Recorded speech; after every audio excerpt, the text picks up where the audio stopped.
Olá, meu amigo, minha amiga, uma alegria estar de volta a esse espaço virtual da União Espírita Cristã. Estamos felizes de contar com a participação de vocês e agradecidos também à Rede Amigo Espírita pela parceria na divulgação da doutrina espírita. Que Jesus abençoe a todos.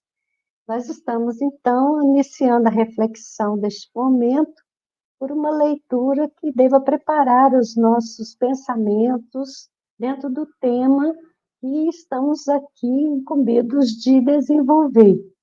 E esse trecho que eu vou ler como leitura preparatória está na Bíblia Sagrada. Esta aqui é uma versão da Bíblia Almeida Revista e Atualizada, que é distribuída pela Sociedade Bíblica do Brasil. E o capítulo é o de número 11, o versículo 15 e 16 e 17 do texto do Apocalipse de João. O sétimo anjo tocou a trombeta e houve no céu grandes vozes dizendo: o reino do mundo se tornou de nosso Senhor e do seu Cristo, e ele reinará pelos séculos dos séculos. E os 24 anciãos que se encontram sentados no seu trono, diante de Deus, prostraram-se sobre o seu rosto e adoraram a Deus, dizendo: graças te damos, Senhor Deus Todo-Poderoso. Então, é um trecho que deve alimentar nossos corações de esperança. E esta nossa morada planetária estará um dia sob a égide do reino de Deus. Então, vamos orar e fortalecer essa ideia pela união dos nossos pensamentos com os pensamentos dos nossos amigos espirituais que trabalham por esse objetivo. Então, vamos fechar os nossos olhos e nos deixar envolver na irradiação amorosa desses benfeitores, dizendo a Deus, nosso Pai: Senhor, estamos aqui reunidos em Teu em nome de Jesus, o nosso Mestre, em nome dos benfeitores espirituais que sempre nos apoiam e orientam. Queremos primeiro, Senhor, agradecer por Tua presença, por Tuas bênçãos, por tudo que temos recebido. E queremos também manifestar o nosso propósito de prosseguir buscando mais conhecimentos para que também se amplie nosso discernimento e possamos contribuir na construção desse tempo novo de paz. Que as tuas bênçãos, Senhor, se estendam sobre toda a nossa humanidade e que em cada coração possa nascer a luz de uma esperança. Que assim seja, Senhor. Então, estamos no desafio da leitura do Apocalipse, temos conversado a respeito desse texto e finalizamos nosso último encontro falando das trombetas, por isso, a leitura desse versículo encadeia as nossas reflexões. E quando toca a última trombeta, está definido um tempo em que mais celeremente o mundo caminhará para esse final feliz, que é a prevalência da mensagem de Jesus a esta morada planetária. Será o momento em que os homens irão verdadeiramente compreender o sentido da vida e contribuir para a construção de uma sociedade mais justa e fraterna. Esse é o objetivo e ele será atingido, muitas vezes, apesar das nossas dificuldades, da nossa má vontade, porque esse é o desígnio divino.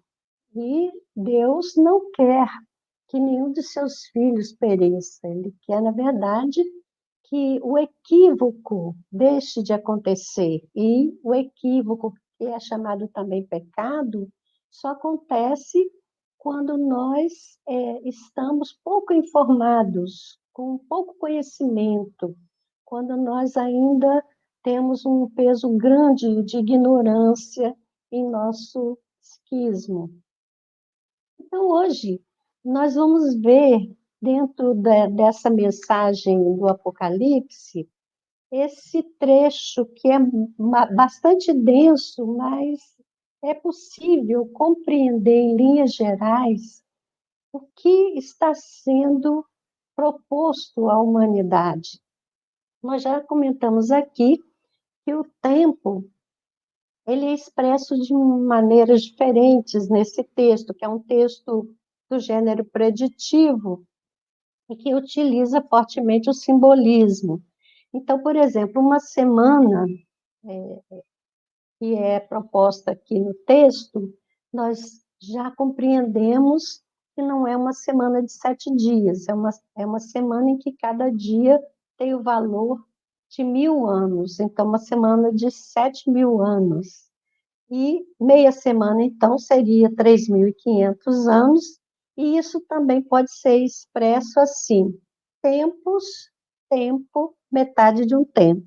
Quando você encontrar isso no texto do Apocalipse, você está lendo. Tempos são 2.000 anos, mais um tempo, mais 1.000 anos, 3.000, mais metade de um tempo, mais 500 anos, 3.500 anos, meia semana profética.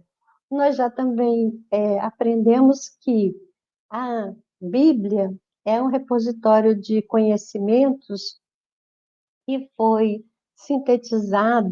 que foram sintetizados e que incluem toda a semana profética da nossa espécie, da nossa raça aqui na Terra, começando na ideia da criação de Adão, que é exatamente o momento que se constitui essa raça, a raça adâmica, até os momentos atuais. E esses momentos atuais, eles estão expressos no texto do Apocalipse de forma simbólica. E nós estamos, então, fazendo uma busca de conhecimento do que o texto nos fala à luz do Espiritismo. A mensagem espírita nos traz a possibilidade de compreensão do simbolismo, sempre lembrando que nós estamos num processo de espiritualização do ser humano, que é o grande projeto dessa semana profética, que começa em Adão, e ainda não terminou, e esse processo de espiritualização tem 3 etapas. A primeira etapa está registrada no Antigo Testamento, que é a contribuição do povo hebreu na formação do pensamento religioso com, com o conceito de Deus único, que se contrapunha naquele momento ao politeísmo, que era predominante entre as culturas existentes naquele momento histórico. Então, o monoteísmo acaba por se configurar como realidade em toda a Terra, e essa contribuição do povo hebreu está registrada no Velho Testamento. Depois tivemos o segundo momento, com a presença de Jesus, que é o Cristo enviado por Deus, e exatamente o Cristo que é responsável pela gerência dessa escola planetária. Ele vem pessoalmente trazer a lição que ainda estamos processando, que a lição de Jesus está contida no seu Evangelho. Esse Evangelho foi escrito por muitas pessoas, mas 4 textos foram considerados válidos e estão presentes nos registros do Novo Testamento. Também tem as cartas dos apóstolos, tem Atos dos Apóstolos, falando dessa mensagem, dessa lição trazida por Jesus nesse segundo momento, e estamos no tempo do terceiro momento desse processo de espiritualização, que se iniciou em 1857 com o advento do Espiritismo, que concretiza a promessa de Jesus de enviar o Consolador que deveria lembrar os seus ensinamentos e ensinar outras coisas. Então, esse trecho do caminho está presente na mensagem do Apocalipse, está descrito lá, mas de uma forma simbólica,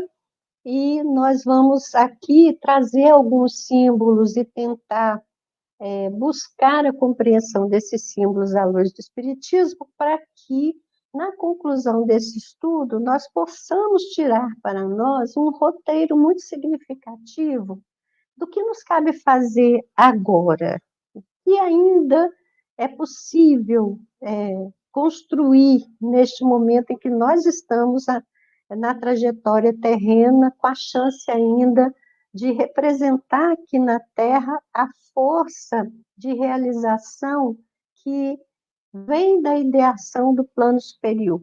Esse é o nosso objetivo aqui, vamos ver se nós conseguimos realizá-lo. E aí nós começamos por perceber uma metáfora muito presente nos textos bíblicos, que é uma metáfora tirada da vida agrária, porque tanto o Velho Testamento quanto o Novo Testamento, eles foram construídos no âmbito de uma cultura agrária. Então, a metáfora da semeadura e depois, então, da colheita, que é a ceifa. Esse é o nosso propósito, falar dessa ceifa, e agora entendendo a ceifa da perspectiva da realidade espiritual. É bom que a gente se lembre que entre a plantação, o momento que você semeia, que você coloca a semente no solo, até o momento que você vai poder colher, há um tempo necessário. E aí nós compreendemos que esse tempo é dado por Deus aos homens, e não no sentido de um tempo delimitado rigidamente, não. Existe uma grande flexibilidade, e também entender que nesse processo há altos e baixos, há momentos em que esse desenvolvimento é favorecido e há momentos em que mais dificuldades acontecem nesse processamento. Precisamos compreender isso. Uma coisa muito interessante, logo no começo, quando o João vai falar desse momento que precede a ceifa, ele fala da percepção de um anjo que ele descreve como verdadeiro sol, né? Um ser muito iluminado. E esse anjo tem um livro na mão. Ele recebe da voz que o orienta a ordem de pedir este livro. Então, quando ele chega para o anjo e pede o livro, o anjo entrega e diz a ele: coma o livro, e você vai comer, ele será doce na sua boca e amargo no seu ventre. Simbolismo muito interessante de comer o livro. Esta formulação também se apresenta em outros momentos do Velho Testamento. A gente já comentou aqui que o texto ele está sempre dialogando com a cultura daquele povo. Por exemplo, em Ezequiel, capítulo 3, versículo 3, está dito assim: e disse-lhe, filho do homem, dá de comer a teu ventre, e enche as tuas entranhas deste rolo que eu te dou. Então o comi e era na minha boca doce como um mel. Então aqui está falando do rolo, porque no tempo do Velho Testamento não era livro, eram rolos de papiro em que eles registravam os ensinamentos. E essa metáfora do comer o livro também não é tão estranha assim, porque mesmo na atualidade a gente tem esse hábito de dizer fulano ele lê muito, ele come livro. Então, a ideia de comer é a ideia da intensidade com que a pessoa se envolve no processo da leitura. E quando a gente vê que o anjo propõe ao João comer o livro, nós temos que entender aí a mesma figuração que está presente na última ceia, quando Jesus diz que o pão é o seu corpo, o vinho é o seu sangue, e ele diz aos seus discípulos naquele momento que comam e bebam. E é essa mesma figuração. É quando você tem um ensinamento, e esse ensinamento está contido nos textos, uma forma é você simplesmente se ilustrar e ter, teoricamente, conhecimento do que o livro diz. Outra coisa é você assimilar. Então, essa ideia de comer é a ideia de você fazer um processamento, que a gente figuradamente fala no mastigação, que quando você começa a mastigar um alimento, já o processamento se dá no âmbito da boca, antes de ir para o estômago, quando todo o processamento vai prosseguir no sentido da extração da essência, que são as vitaminas, as proteínas que esse alimento contém. Então, o texto também é assim. Quando você lê um texto, você tem as informações vão para a sua mente. Você sabe dizer o que o livro conta, de que ele trata, mas para você assimilar, você vai ter que processar. Então, a ideia do comer o livro. E o anjo, quando fala isso para João, ele diz que na boca ele é doce, mas no ventre ele é amargo. O que isso quer dizer? Quando o conhecimento espiritual, que é esse conhecimento basilar e importante para o progresso do ser humano, ele na boca, ele é doce porque é fácil falar.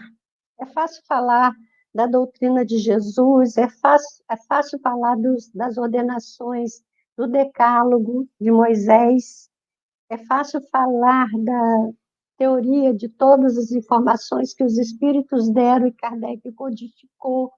Nós podemos falar facilmente, é doce, é suave, é gostoso falar, mas quando você vai transformar isso na absorção dessa essência, você vai perceber que esses conhecimentos trazem uma fermentação que vai produzir mudança, que vai te tirar da zona do conforto, que vai te propor um caminho de maturação, um caminho de autodeterminação. Isso é um pouco amargo para a maioria de nós, que somos espíritos ainda muito iniciantes nessa caminhada evolutiva. Então, já começamos sabendo que todo o processamento desse conhecimento espiritual precisa nos incomodar, não pode ser algo confortável. Se nós estivermos confortáveis, é sinal que ainda não estamos processando adequadamente essa mensagem no sentido de nos esforçarmos para a mudança que é necessária.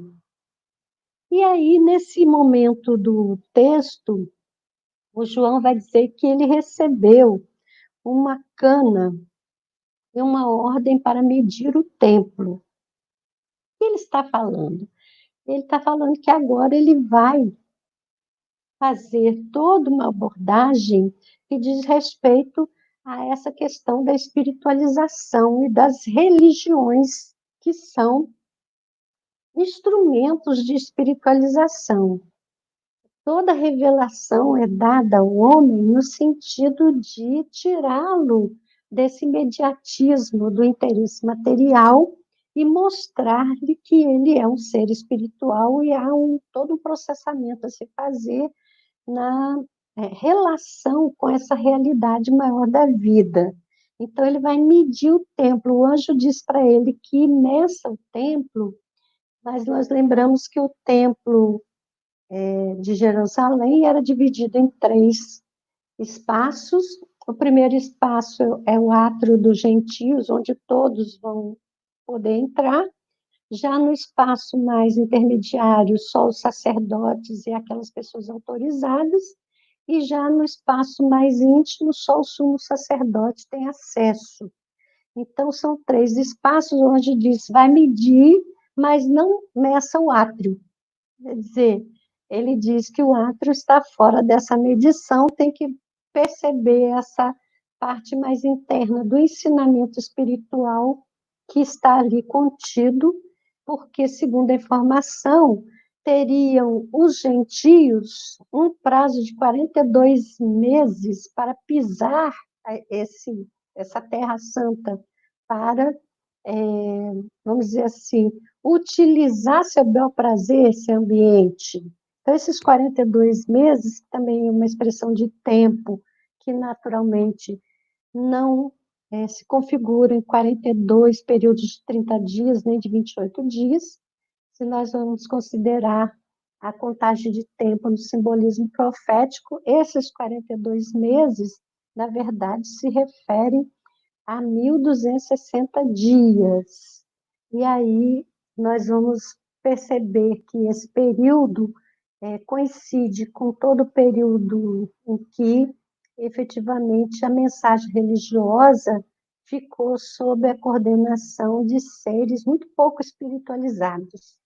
Vamos olhar esse tempo como o período da Idade Média, em que organizações religiosas poderosas se implantaram na Terra, mas não realizaram o trabalho de espiritualização do homem. Ao contrário, o objetivo era um objetivo de privilegiar o interesse imediatista do poder e do dinheiro.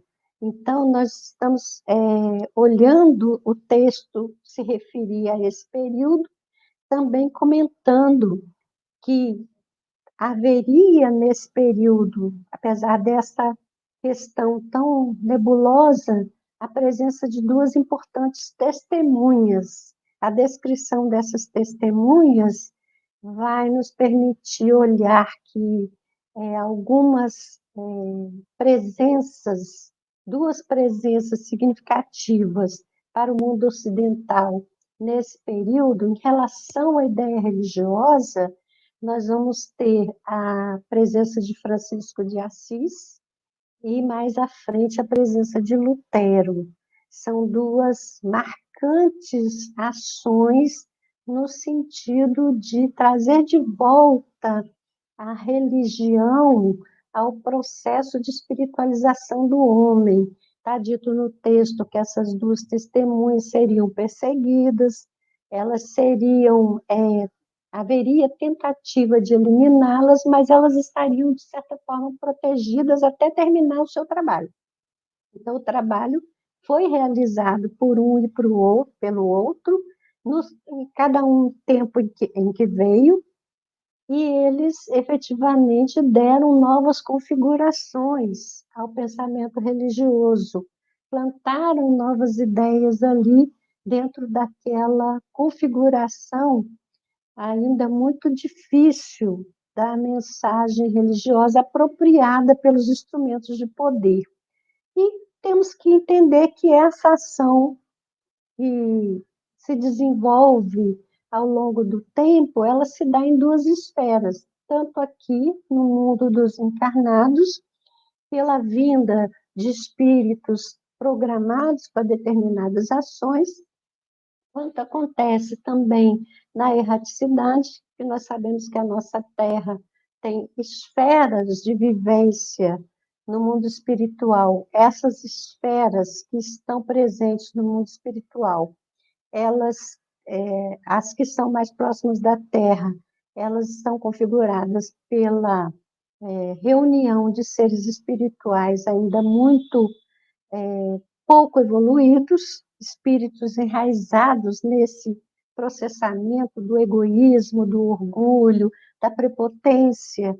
Então, essas 2 esferas mais próximas, elas também precisam de receber essa ação espiritual para saneamento desses ambientes. Então, nós vamos perceber que isso está acontecendo durante esse tempo, para que se configure mais tarde aquilo que foi lido na nossa leitura preparatória, que esse ambiente aqui, então, se transfigure nessa escola planetária que acolhe definitivamente a direção de mais alto. Então, aí nesse momento conflagrado em que vão estar presentes essas forças, nós vamos ver símbolos significativos ali no texto, porque tem a figura do dragão, tem a besta que emerge do mar, a besta que sobe da terra, e tem duas mulheres que se apresentam nesse trecho. Ainda aparecem, então, 7 anjos que estão nesta orientação das regiões da Terra, como nós já tivemos a oportunidade de ver anteriormente. Então, veja, o dragão, o próprio texto diz assim, o dragão é a antiga serpente. A serpente remete ao Velho Testamento, aquele momento da criação do Gênesis, quando Adão e Eva são induzidos pela serpente à desobediência. Então, a serpente não é, evidentemente, o animal, é símbolo desse movimento interior do próprio psiquismo humano de rebeldia perante as leis, de tentativa de construção de um projeto à distância das determinações divinas. Esse é o símbolo, né? A serpente é esse símbolo dessa tendência, dessa predisposição que está presente, que vai se manifestar em muitos momentos. Aí, quando o texto fala que o dragão é a antiga serpente, quer dizer, esse ímpeto de desobediência, de autodeterminação no sentido contrário à lei divina, e por isso mesmo de manifestação de egoísmo e prepotência, ele é potencializado, porque era uma serpente e virou um dragão. Então, durante esse período, a humanidade ofereceu de tal maneira energia a esse propósito do mal, da prepotência, que potencializou essa parte, virou um dragão. Então, o dragão é o símbolo da prepotência, é quando o poder na Terra descamba para esse objetivo de opressão, de escravização, de predomínio sobre o outro. O dragão está presente até hoje. Não tenhamos dúvida que ele está aí ainda, não é? A gente pode identificar no tempo de Jesus na figura ali do Império Romano, que hoje já não existe mais. Mas existem outros impérios presentes e o mesmo espírito opressor, o mesmo espírito que foca o imediatismo das coisas materiais e a sua busca de ganho pessoal, né? Então, esse é o dragão. A besta que emerge do mar, mar é aquele simbolismo de povos, quer dizer, a organização que nasce de movimentos populares, mas que depois se configura numa organização também voltada a esse objetivo de imediatismo, nós vamos ver na organização religiosa que se apresentou na sequência dos acontecimentos e configurou uma organização que se associou ao poder político do império.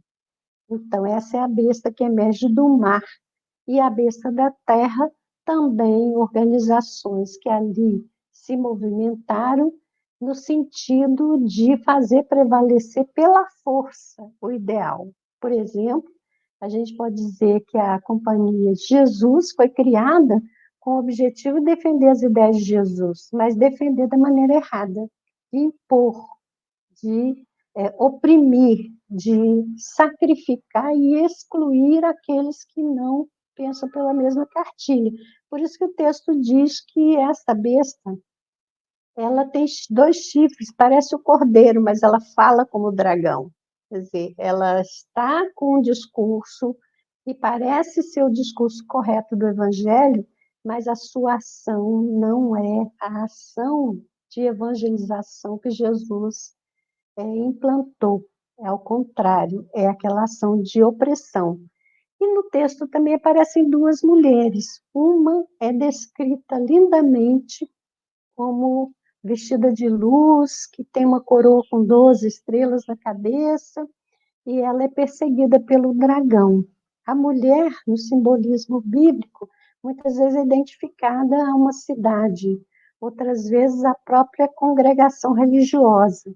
Nesse caso aqui, a gente entende que é o símbolo da congregação religiosa, é o conjunto das forças que efetivamente tentavam praticar a mensagem de Jesus. Esta igreja primitiva, ela é perseguida pelo dragão, né? O dragão quer extingui-la, e diz o texto que o filho foi para Deus e a mulher teve que ir para o deserto.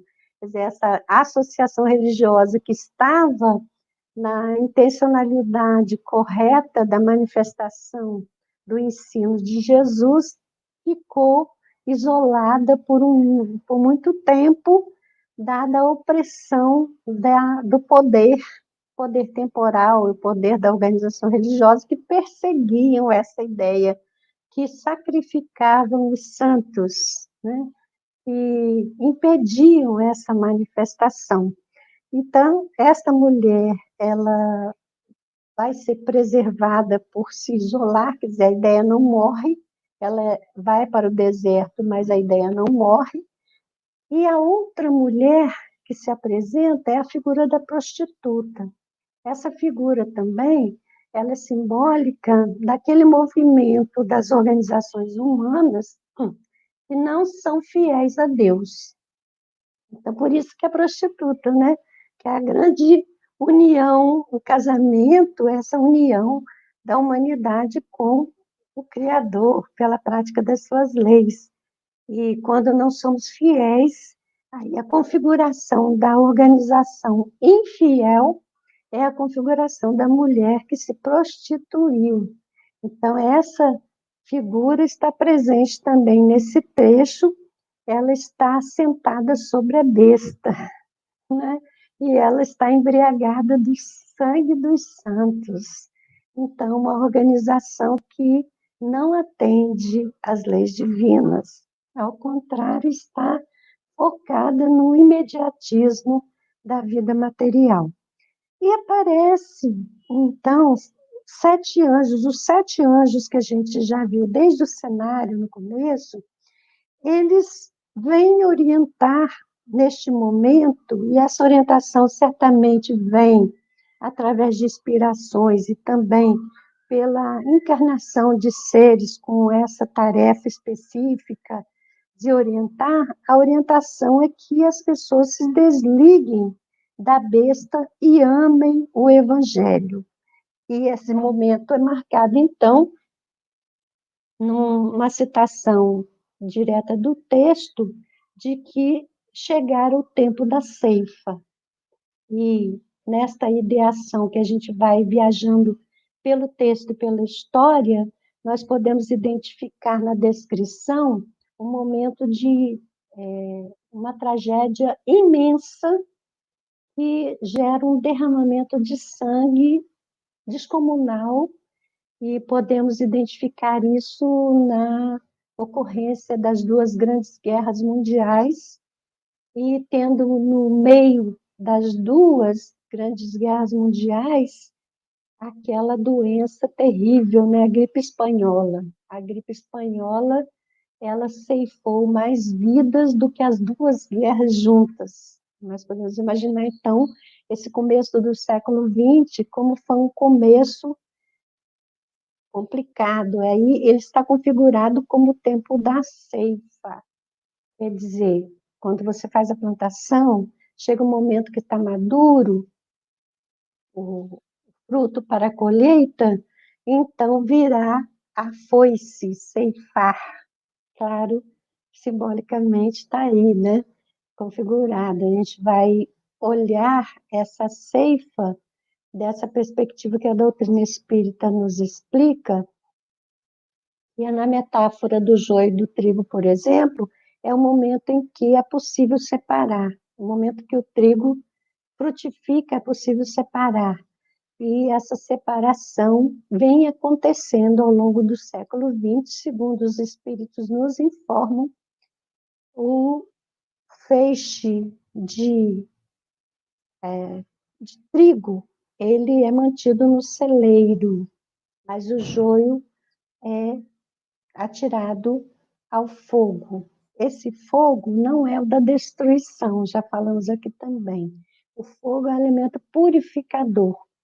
O corpo humano é destrutível. Então, a gente viu que nas guerras muitas pessoas, milhares de pessoas morreram. E a pandemia também da gripe espanhola matou milhares de pessoas. Corpos. Mas os seres espirituais foram separados e aqueles que precisariam do fogo do sofrimento reencarnaram em condições de realizar essa expiação. Então, estamos no processamento aqui e vamos chegar a esse momento em que Jesus é visto no monte, acompanhado de 144 mil que foram assinalados como filhos de Deus. Isso significa que nesse processo de seleção se configuraram aqueles que atingiram o patamar e passam a experimentar a realidade espiritual diferenciada de esferas mais elevadas, só encarnando em missão aqui na Terra. E vem o joio, então, o joio acrescido dos elementos que foram saneados das regiões mais inferiores para o processo de encarnação na vivificação do momento em que o fogo vai purificar esses espíritos. Por isso o século XX é tão conturbado, né? Por isso que a gente assiste a essa tragédia diária de situações conflituosas que marcam a vida dos homens da Terra. E vamos saber que, nesse momento do texto, são apresentadas 7 taças. 7 taças são ciclos que vão repetir os mesmos anteriores, como a gente falou. O texto do Apocalipse ele vai fazendo esse processo de recontar a mesma história de maneiras diferentes, porque, na verdade, nós, seres humanos, repetimos os mesmos erros, mas nós repetimos de maneira diferenciada. Às vezes o erro é individual e depois a gente contamina um grupo e passa a ser um erro coletivo. Então, é sempre o mesmo erro, mas ele também é potencializado, igual aquela história da serpente que virou dragão, não é? Então, vejam que nas 7 taças estão configurados os 7 grandes pontos de atenção do ser humano para a correção necessária. A primeira taça vai falar das doenças que pedem uma atenção com o saneamento, com pesquisas para propiciar melhor nutrição ao ser humano, para propiciar o refazimento através de terapias, não só do corpo, mas também da alma. Então, a primeira taça é essa das doenças, que é o elemento de reconfiguração do ser espiritual pelo sofrimento que acomete a organização biológica. A segunda taça é a taça da violência, que está presente no egoísmo manifesto, na agressividade presente nas cidades, em todos os lugares, nos lares, na violência familiar, que cada vez cresce mais nos índices de feminicídio, sempre assustadores. A terceira taça vai falar da contaminação do meio ambiente. Se o homem não aprender a se relacionar com a natureza, utilizando os bens da terra de maneira sustentável, nós vamos consumir esses bens, vamos atingir um ponto de irreversibilidade desta possibilidade de produção da terra, e a terra vai ter que reagir a esse processo, e essa reação faz parte das leis naturais. A quarta taça fala do aquecimento global, que também resulta da ação humana inadequada. A quinta taça vai falar da organização religiosa que está centrada no poder temporal, que reduz o seu poder, e isso efetivamente aconteceu neste tempo que nós estamos vivendo. A organização perdeu o seu poder, que era uma organização que coroava reis, e hoje em dia se restringe aos seus espaços de movimentação religiosa. A sexta taça vai falar dos conflitos no Oriente Médio que não cessam e continuamente um ambiente deflagrado por guerras que se repetem, mudam um pouco de espaço, mas não mudam a configuração de tragédia que impõe para tantas pessoas fugirem de suas próprias terras em busca de outros ambientes menos minados. E a sétima taça nos fala da pandemia, porque essa taça é derramada no ar. Então, ela nos fala desse momento que nós estamos vivendo, em que a contaminação se dá pelo ar, e de um jeito tão invisível e tão enigmático que a ciência humana ainda não conseguiu propriamente entender o que faz com que alguns organismos cheguem ao óbito e outros não tenham nem sintomas.